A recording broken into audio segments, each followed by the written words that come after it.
اما بعد اعوذ باللہ من الشیطان الرجیم بسم اللہ الرحمن الرحیم یا ایہا الذین آمنوا علیکم انفسکم لا یضرکم من ضل اذا اہتدیتم الی اللہ مرجعکم جمیعا فینبئکم بما کنتم تعملون۔ محترم حضرات، سامعین کرام اور اسٹیج پر رونق افروز علماء ذی عظام، سب سے پہلے تو ہم اور آپ اللہ کا شکر ادا کریں کہ آج اس باغ نگر کی سرزمین میں یہ ایک علمی و دینی تربیتی درسگاہ مدرسہ قاسم العلوم کا جو سالانہ اجلاس ہے اس میں شرکت کی سعادت ہو رہی ہے۔ اللہ ہمارے اور آپ کے بیٹھنے کو، کہنے سننے کو قبول فرمائے۔ اس لیے میں سب سے پہلے مبارکباد پیش کرنا چاہتا ہوں اس باغ نگر کے تمام باشندوں کو، اور خصوصیت کے ساتھ اس مدرسے کے محتمم مولانا مصطفیٰ صاحب اور ان کے تمام اساتذہ کرام، معاونین اور کرم فرماؤں کا، جنہوں نے اپنی دوڑ دھوپ، محنت، قد و کاوش کر کے ہمارے اور آپ کے لیے ایک ایسی راہ ہموار کی کہ جس سے ہم سرکار دو عالم صلی اللہ علیہ وسلم سے اور اطاعت و فرما برداری کا جذبہ دلوں میں پیدا کر سکیں۔ ساتھ ہی ساتھ ہم آپ تمام سامعین کرام کے بھی شکر گزار ہیں کہ آپ حضرات دین کی نسبت پر بہت دیر سے بیٹھے ہوئے ہیں۔ اللہ آپ کے بیٹھنے کو، سننے کو قبول فرمائے اور عمل کا جذبہ دلوں میں پیدا فرمائے۔ یقیناً آج کا یہ پرکیف اور دل فریب محفل اور اس کی صدا بہار رانائی اپنے دامن میں وہ نورانیت اور پاکیزگی لیے ہوئے ہے جسے دیکھ کر جی چاہتا ہے کہ حضرت مولانا اسد صاحب سہارنپوری کی زبان میں کہہ دوں، رشک کرتا ہے فلک ایسی زمیں پر اسد، رشک کرتا ہے فلک ایسی زمیں پر اسد، جس پہ دو چار گھڑی ذکر خدا ہوتا ہے۔ یقیناً آج یہ سرزمین قابل رشک ہے۔ محترم حضرات، ہم اور آپ جس سماج اور جس معاشرے اور جس سوسائٹی میں رہتے ہیں، ایک الفاظ اس وقت زیادہ سنائی دے رہی ہے۔ کانوں سے وہی آواز ہر کس و ناکس سے کہتے ہوئے سنتے ہیں کہ معاشرہ بڑا خراب ہے، ماحول بگڑا ہوا ہے، حالات اچھے نہیں ہیں۔ ہمیں اور آپ کو یہ بات معلوم ہے کہ معاشرہ نام ہے آپس میں مل جل کر زندگی گزارنے کا۔ معاشرہ انسانوں کا ہوتا ہے، جانوروں کا نہیں۔ جانور اکٹھا نہیں رہتے ہیں، وہ ایک دوسرے سے نفرت کرتے ہیں، لیکن انسان یکجا رہتا ہے، ایک دوسرے سے بے تعلق نہیں رہ سکتا ہے۔ انسان کی زندگی کا دار و مدار ہی مل جل کر کے زندگی گزارنے میں ہے۔ لیکن بہترین معاشرہ وہ ہے جس میں نیکیوں کا بول بالا ہو، عقیدہ اور عمل کی پختگی ہو، اتحاد و اتفاق ہو، امانت و دیانت ہو، ہمدرد غمگساری ہو، ایثار و قربانی ہو، اور ہمت و جرات ہو، خوف خدا ہو، اور سب سے اہم چیز کہ ہر انسان دوسرے انسان کے حقوق کا ادا کرنے والا ہو۔ مسلمانوں کا معاشرہ ایک صحت مند جسم اور تندرست جسم کی طرح ہونا چاہیے کہ نہ اسے کوئی لو لگے اور نہ گرم اور سرد ہوائیں اس کو متاثر کر سکیں۔ لیکن ہمارے معاشرے کا کیا حال ہے؟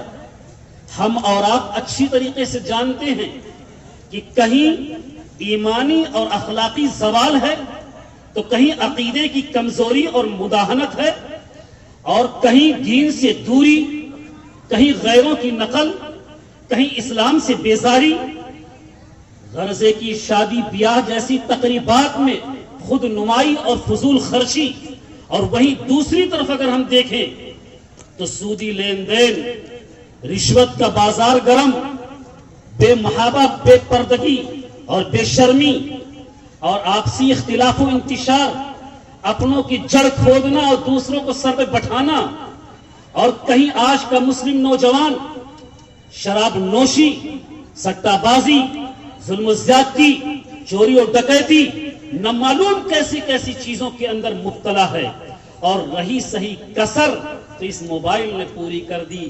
ایک دو زخم نہیں، جسم ہے سارا چھلنی، ایک دو زخم نہیں، جسم ہے سارا چھلنی، درد حیراں ہے کہ اٹھے تو کہاں سے اٹھے۔ یہ ہمارا شعور کب بیدار ہوگا؟ ہم کب جاگیں گے؟ گھر گھر آگ لگی ہوئی ہے، گلی گلی میں شعلے بھڑک رہے ہیں، اور ہم مزے کی نیند لے رہے ہیں۔ ان حالات کو آنکھوں سے دیکھنے، کانوں سے سننے اور عقل سے سمجھنے کے بعد بھی ہم ان کو نظر انداز کر دیتے ہیں، اس کی کوئی پرواہ نہیں کرتے۔ یقین جانو ایسے نظر انداز کرتے رہیں گے تو معاشرے کی کبھی اصلاح نہیں ہو سکتی ہے اور برائی ہی بڑھے گی۔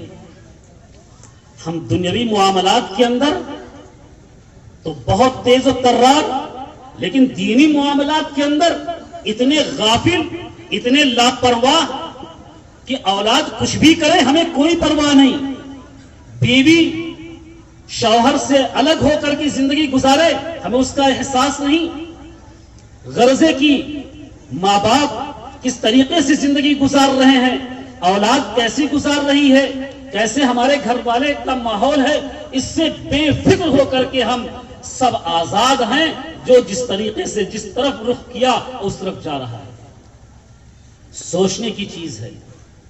میں نے ایک آیت کریمہ آپ کے سامنے تلاوت کی ہے۔ اس آیت کریمہ میں ہماری اور آپ کی ایک بیماری کی تشخیص کی گئی ہے اور ایک سوال کا جواب دیا گیا ہے۔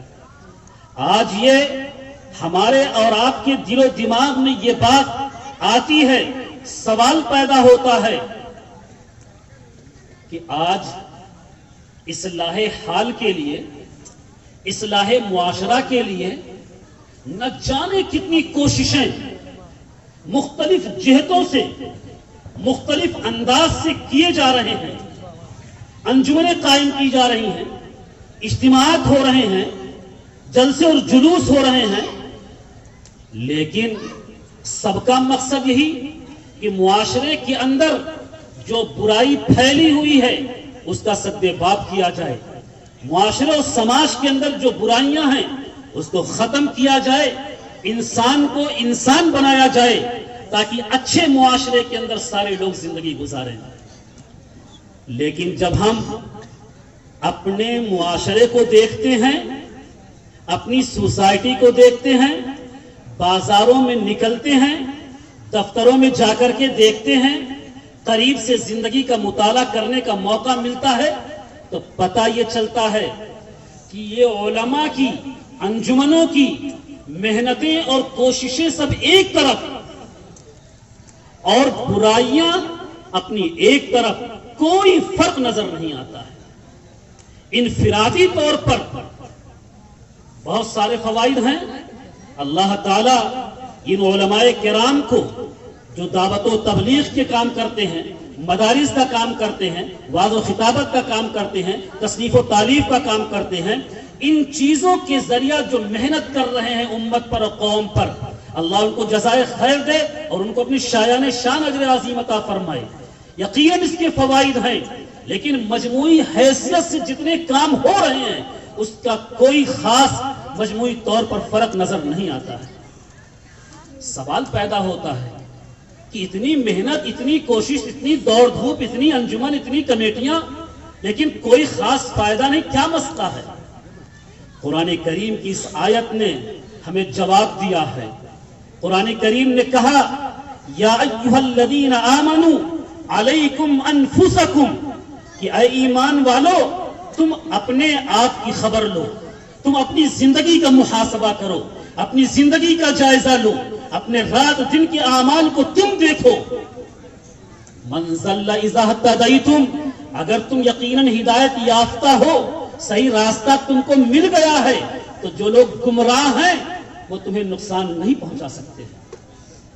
معلوم یہ ہوا کہ آج جب ہم معاشرے کی کمیٹی قائم کرتے ہیں، انجمنیں قائم کرتے ہیں، تو جب اصلاح کا جھنڈا لے کر کے کھڑے ہوتے ہیں اور بیان کرتے ہیں، تقریریں کرتے ہیں، تو ہمارا مقصد ہوتا ہے کہ اصلاح ہم اپنی ذات سے نہیں کریں گے، سامنے والوں سے کہیں گے کہ تمہارے اندر یہ برائی ہے، یہ کمی ہے، یہ کوتاہی ہے، یہ لاپرواہی ہے، اس کو دور کرو.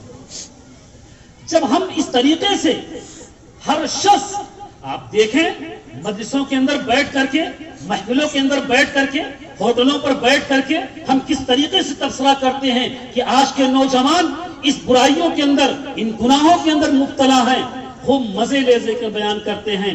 ہم چاہتے ہیں کہ اصلاح دوسرا شخص اپنے آپ سے کرے، اپنے آپ کو الگ کرتے ہیں.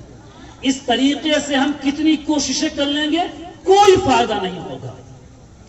اگر ہم چاہتے ہیں معاشرے کی اصلاح، تو سب سے پہلا کام ہمارا اور آپ کا یہ ہے کہ اپنی زندگی کا مطالعہ کریں.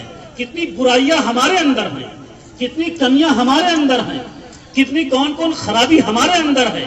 ہم اور آپ اگر دور کرنے کی کوشش کر لیے، اپنے گھر کو سدھار لیے، تو یقین جانو پورا معاشرہ سدھر جائے گا. اس لیے ہم دوسروں کی اصلاح بعد میں کریں، پوری اصلاح کی کوشش اپنی ذات پر کریں، اپنے گھر والوں پر کریں، اپنے بیوی بچوں پر کریں، اپنے ماتحتوں پر کریں. قرآن کریم نے اسی کو کہا ہے، یا ایھا الذین آمنوا قوا انفسکم واہلیکم نارا، کہ اے ایمان والو تم اپنے آپ کو اور اپنے اہل و عیال کو جہنم کی آگ سے بچاؤ. تمام پیغمبر کا یہی طریقہ رہا ہے کہ وہ خود بھی اچھے طریقے پر قائم رہے اور اپنی اولادوں کے لیے، آنے والی نسلوں کے لیے وہ فکر مند رہے کہ وہ بھی دین کی حفاظت کا ذریعہ بنے اور ان کے اندر بھی دین قائم رہے. چنانچہ حضرت ابراہیم علیہ السلام نے جب حضرت ہاجرہ اور حضرت اسماعیل علیہ السلام کو اس جگہ پر چھوڑا جسے آج مکہ کہا جاتا ہے، تو وہاں بہت ساری دعائیں کی. اس میں سے ایک دعا یہ بھی کی، رب اجعلنی مقیم الصلاۃ ومن ذریتی ربنا وتقبل دعا، کہ اے میرے پروردگار مجھے بھی نمازی بنا دیجئے، میری اولاد، میری ذریت کو نمازی بنا دیجئے، اور اے میرے پروردگار میری دعا کو قبول کر لیجئے. حضرت ابراہیم علیہ السلام، حضرت اسماعیل علیہ السلام اللہ کے حکم سے جب خانہ کعبہ کی تعمیر مکمل کر چکے، تو اس وقت حضرت ابراہیم علیہ السلام نے یہی دعا مانگی، ربنا وجعلنا مسلمین لک ومن ذریتنا امۃ مسلمۃ لک، کہ اے میرے پروردگار ہمیں بھی اپنا فرما بردار بنائیے اور میری اولاد کو بھی اپنا فرما بردار بنائیے. آپ حضرت یعقوب علیہ السلام کا وقت ہوتا ہے، آپ اپنے بیٹوں کو نصیحت کرتے ہیں اور قرآن کریم کی آیت پڑھ کر کے بتاتے ہیں، یا بنیا ان اللہ اصطفیٰ لکم الدین فلا تموتن الا وانتم مسلمون، کہ اے میرے بیٹے اللہ نے تمہارے لیے دین کو منتخب کر لیا ہے، اب بجز اسلام کے تمہاری موت نہ آئے، یعنی اسلام کی حالت میں موت آنی چاہیے. حضرت یعقوب علیہ السلام کا آخری وقت ہے اور اس وقت اپنے بیٹوں کو جمع کرتے ہیں، اسے نصیحت کہیے، اسے وصیت کہیے. کیا کہہ رہے ہیں؟ آج ہمارا اور آپ کا وقت پورا ہوتا ہے تو ہم وصیت کرتے ہیں، اتنی زمین بیٹا یہاں ہے، وہ ہے، یہ سارا معاملات بتاتے ہیں. حضرت یعقوب علیہ السلام اپنی اولاد کو جمع کر کے کہتے ہیں، قرآن کہتا ہے کہ اذ حضر یعقوب الموت اذ قال لبنیہ ما تعبدون من بعدی، کہ آخری وقت ہے. حضرت یعقوب علیہ السلام کا اپنے بیٹوں کو جمع کر کے کہتے ہیں کہ ما تعبدون من بعدی، اے میرے بیٹے بتاؤ تم میرے بعد تم کس کی عبادت کرو گے. کتنی فکر ہے ان کو اپنے اولاد کے دین کی، اپنے اولاد کے آخرت کے سنوارنے کی.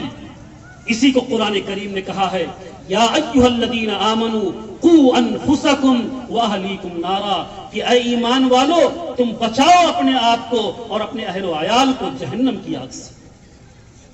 آج ہم اور آپ ذرا اپنی زندگی کا جائزہ لے کر کے دیکھیں کہ آج ہم کتنا اپنی اولاد کو دیندار بنانے کی کتنی کوشش کر رہے ہیں۔ اس آیت کریمہ نے تو ہمیں اور آپ کو جھنجھوڑ کر رکھ دیا ہے۔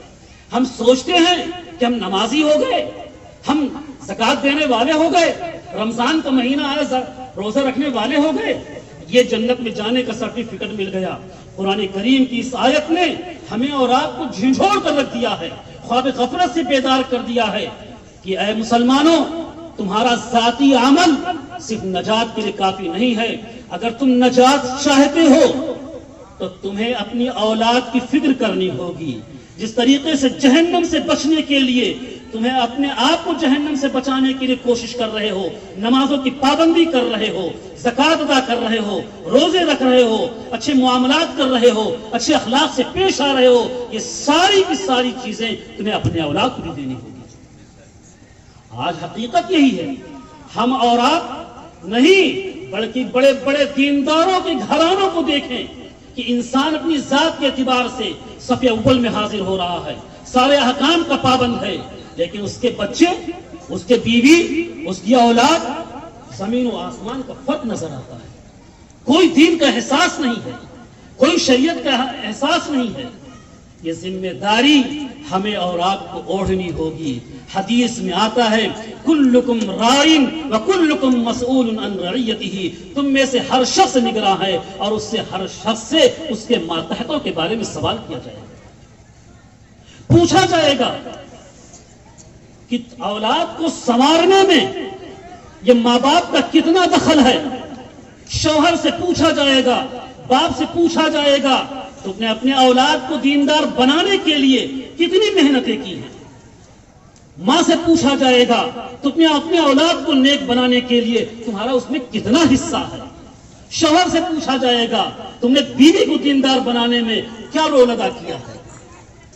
آج ہم اور آپ اپنی اپنی زندگیوں کا جائزہ لیں، اپنے اپنے گھر کا محاسبہ کریں تو پتہ چلے گا کہ یہ محنتیں ہم سے ہو رہی ہیں یا نہیں ہو رہی ہیں۔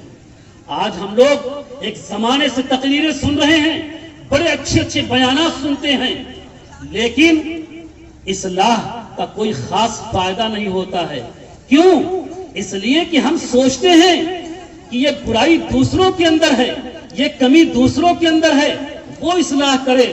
ہم اپنی ذات میں کبھی جھانک کر نہیں دیکھتے ہیں کہ ہم کتنے گناہوں کے مجموعہ ہیں، ہمارے اندر کون کون سی خرابیاں ہیں، کون کون سی چیزیں ایسی ہیں جو توجہ کے قابل ہیں، توبہ استغفار کرنے کے قابل ہیں۔ اس طرف دھیان بھی نہیں آتا ہے، کیسے اصلاح ہو جائے گی؟ اگر یقیناً ہم معاشرے کی اصلاح چاہتے ہیں کہ پوری سوسائٹی ایک اچھی زندگی گزارنے والی ہو، نیکیوں کا بول بالا ہو، دنیا کے اندر امن و امان ہو، مسلمان ایک عزت کی قوم عزت والی قوم بن کر کے رہے، تو پھر ہمیں اور آپ کو یہ ذمہ داری نبھانی ہوگی۔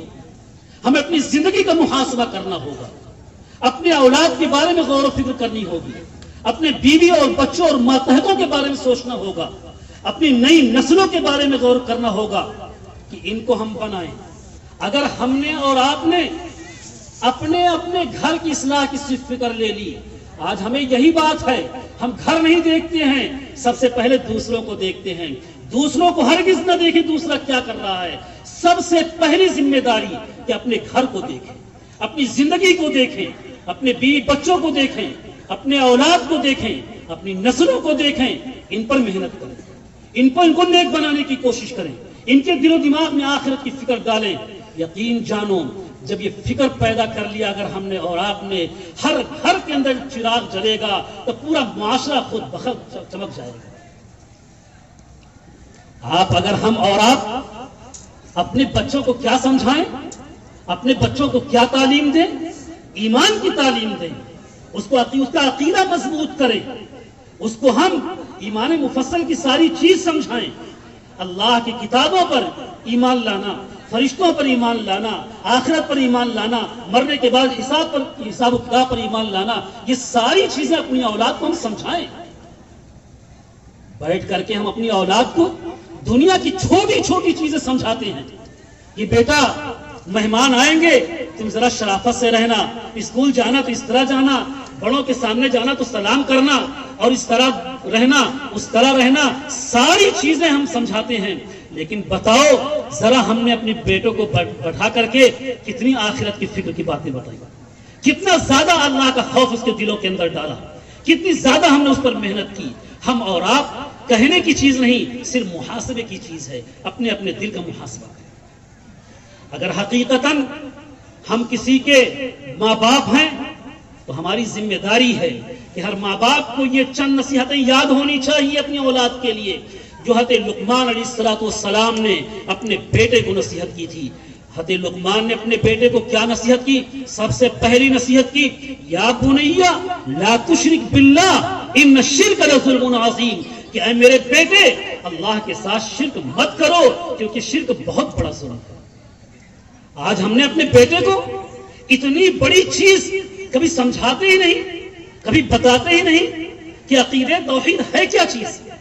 عقیدہ توحید کو ہم سمجھائیں، پہلے ہم سمجھیں، پھر اپنی اولاد کو سمجھائیں، اس کے دل و دماغ میں بٹھائیں کہ عقیدہ توحید یہ ہے کہ اللہ لا الہ الا ہو، کہ اللہ کے علاوہ کوئی معبود نہیں ہے۔ ربکم ورب آبائکم الاولین، وہی تمہارا پروردگار ہے اور تمہارے پہلے آباء و اجداد کا پروردگار ہے۔ عقیدہ توحید کو ہم سمجھائیں کہ وہ تو عز من تشاء وہ تو ذل من تشاء۔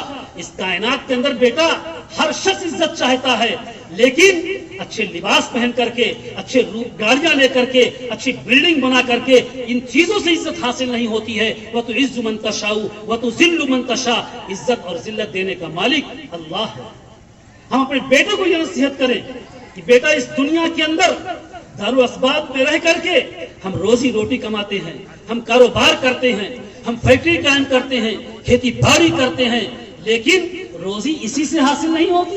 یہ ساری چیزیں اسباب ہے، اصل تو روزی دینے والا اللہ ہے۔ وہ جس کا چاہتا ہے تنگ کر دیتا ہے، جس کا چاہتا ہے کشادہ کر دیتا ہے۔ ان اللہ یبسط الرزق لمن یشاء ویقدر، اللہ جس کا چاہتا ہے اس کا روزی کشادہ کر دیتا ہے اور جس کا چاہتا ہے تنگ کر دیتا ہے۔ اس کو ہم سمجھائیں کہ ان الحکم الا للہ، اس کائنات کے اندر اگر کسی کا حکم چلتا ہے تو صرف اللہ کا چلتا ہے۔ وَلِلَّهِ الْمَشْرِقُ وَالْمَغْرِبُ، وہی مشرق اور مغرب کا مالک ہے۔ وَأَنَّهُ وَأَضْحَكَ وَأَبْكَى وَأَنَّهُ هُوَ أَمَاتَ وَأَحْيَا، وہی ہنساتا ہے، وہی رلاتا ہے، وہی زندگی دیتا ہے، وہی موت دیتا ہے۔ ہمیں اب چاہیے یہ چیزیں ہم سمجھیں اور اپنی اولاد کو یہ چیزیں دیں۔ اور اگر ہم کسی کے باپ ہیں تو ہمیں حضرت لقمان کی دوسری نصیحت یاد ہونی چاہیے۔ انہوں نے نصیحت کی ہے، یا بنیا انہا ان تک مثقال حبۃ من خردل فتکن فی صخرۃ او فی السماوات او فی الارض یاتی بها اللہ ان اللہ لطیف خبیر۔ کہ میرے بیٹے اگر تم نے اس دنیا کے اندر کوئی رائی کے دانے کے برابر بھی کوئی عمل کیا ہے، چاہے وہ پہاڑوں میں کیے ہو، آسمانوں میں کیے ہو یا زمینوں میں کیے ہو، کل قیامت کے دن اللہ اسے لا کر کے حاضر کر دے گا۔ یعنی اپنے بچوں کے دل و دماغ میں ہماری ذمہ داری ہے کہ آخرت کی فکر بٹھائیں، آخرت کی فکر بٹھائیں کہ اے میرے بیٹے آزاد نہیں ہو کہ جو چاہو کر لو، بلکہ تمہیں ذرے ذرے کا حساب دینا ہے۔ اگر ہم نے یہ بچپن میں اپنے بچوں کو تعلیم دے دی، اپنے بچوں کے بچپن میں اگر یہ عقیدہ ہم نے مضبوطی سے بٹھا دیا، تو پھر وہ بچہ جوان ہو کر کے جب دنیا کے کسی بھی ماحول کے اندر جائے گا، کسی معاشرے سوسائٹی کے اندر رہے گا اور حالات آئیں گے، دشمن آئیں گے، ایمان کو سلب کرنا چاہیں گے، لیکن وہ دنیا کو لات مارے گا اور اپنے ایمان کو بچائے گا۔ لیکن اگر ہم نے اولاد پر اتنی محنت نہیں کی ہے تو پھر دنیا کی محبت سمائی رہے گی، وہ دنیا کو بچا لے گا اور ایمان کو ضائع کر دے گا۔ اس کے لیے ضروری ہے کہ ہم اور آپ اپنے بچوں کے تعلق سے فکر مند ہو جائیں اور ان کو شروع ہی میں ابتدائی دور کے اندر ان کو اس چیز کی تعلیم دیں، کیونکہ ایک مقولہ ہے، العلم فی الصغر کالنقش فی الحجر، کہ بچپن کا جو علم ہوتا ہے وہ پتھر کی لکیر ہوتی ہے۔ اگر ہم نے بچپن میں اللہ کی وحدانیت، اللہ کی کبریائی، اللہ کی بڑائی اور اللہ کی ساری چیزیں اگر ہم نے اس کے دل و دماغ میں بٹھا دیا تو پھر دنیا کی کوئی طاقت اس کا عقیدہ متزلزل نہیں کر سکتی ہے۔ آج کے یقیناً حالات ہم اور آپ سمجھ لیں کہ آج یہ دشمن ہمارے صرف جان کے دشمن نہیں ہیں، آج یہ دشمن ہمارے مال کے صرف دشمن نہیں ہیں، یہ ہمارے دشمن جو ہیں ہمارے ایمان کے دشمن ہیں۔ وہ لاکھ کوشش کر رہے ہیں کہ کس طریقے سے ہم اس امت مسلمہ کے لوگوں کے ایمان کو ایسی ایسی چیزیں ایجاد کر رہے ہیں، ایسے ایسے حالات پیدا کر رہے ہیں کہ اس کے ذریعہ ہمارے بچوں کے اور ہمارے ایمان کو سلب کرنے کی کوشش کر رہے ہیں۔ یقین جانو بڑی ذمہ داری کی چیز ہے، ہم نے بہت لاپرواہی میں زندگی گزار دی، بہت غفلت کی زندگی گزار دی، عیش و عشرت کی زندگی گزار دی۔ اب ضرورت ہے کہ ہم بھی اپنی زندگی کے بارے میں فکر مند ہو جائیں کہ ہمیں مابقیہ زندگی کیسے گزارنی ہے، اپنے اولاد اپنی نسلوں کی حفاظت کرنی ہے، ان کے اندر عقیدت توحید کو مضبوط بٹھانا ہے، تاکہ کل جب بھی کیسے حالات آئیں ہماری نسل ایمان سے متزلزل نہ ہو، ان کے پیر حالات ان کے پیروں کو قدموں کو لڑکھڑا نہ سکے۔ یقین جانو ہم اور آپ اپنے آپ کو بڑا عقل مند سمجھتے ہیں، اپنے آپ کو سمجھتے بڑے چالاک اور ہوشیار ہیں۔ ہم نے تو اپنا ایک معیار بنایا ہے چالاکی اور ہوشیاری کا، عقل مندی کا، کہ جس کے پاس بہت دولت ہے سوچتے ہیں وہ عقل مند ہے، جس کے پاس تیز رفتار گاڑی ہے سوچتے ہیں بڑا عقل مند ہے، جس کے پاس کوئی عہدہ ہے وہ بڑا عقل مند سمجھتے ہیں، بڑا کامیاب سمجھتے ہیں۔ ہم سمجھتے ہیں جو چار لوگوں کو اپنی باتوں سے مرعوب کر لیتا ہے ہم سمجھتے ہیں بڑا عقل مند ہے، لیکن اللہ کے نبی کہتے ہیں الکیس من دان نفسہ وعمل لما بعد الموت، عقل مند وہ شخص ہے جو مرنے کے بعد آنے والی زندگی کی تیاری کرے، عقل مند وہ شخص ہے جو اپنی زندگی کا جائزہ لیتا رہے، اپنے اعمال کا محاسبہ کرتا رہے، وعمل لما بعد الموت، اور مرنے کے بعد آنے والی زندگی کی تیاری کرتا رہے۔ اب ہم اور آپ سوچیں بیوقوف کسے کہتے ہیں؟ والعاجز من اتبع نفسہ ہواہا وتمنى علی اللہ، بیوقوف ہے وہ شخص، بڑا احمق ہے وہ شخص جس نے اپنی خواہشات کو اپنے نفس کے حوالے کر دیا اور اللہ سے امیدیں بار بار رکھی ہے، یعنی طبیعت میں جو چاہے وہ کرتا ہے، اسے کوئی لحاظ نہیں کہ قرآن کیا کہتا ہے، اسے کوئی پرواہ نہیں کہ اسلام کی تعلیمات کیا ہے، اسے کوئی لحاظ نہیں کہ حدیث کے اندر کیا ہے، اسلام کے ہم پر احکام کیا ہے، اس سے کوئی پرواہ نہیں، جو طبیعت میں آتا ہے کر لیتا ہے، جو طبیعت میں آتا ہے اسے چھوڑ دیتا ہے۔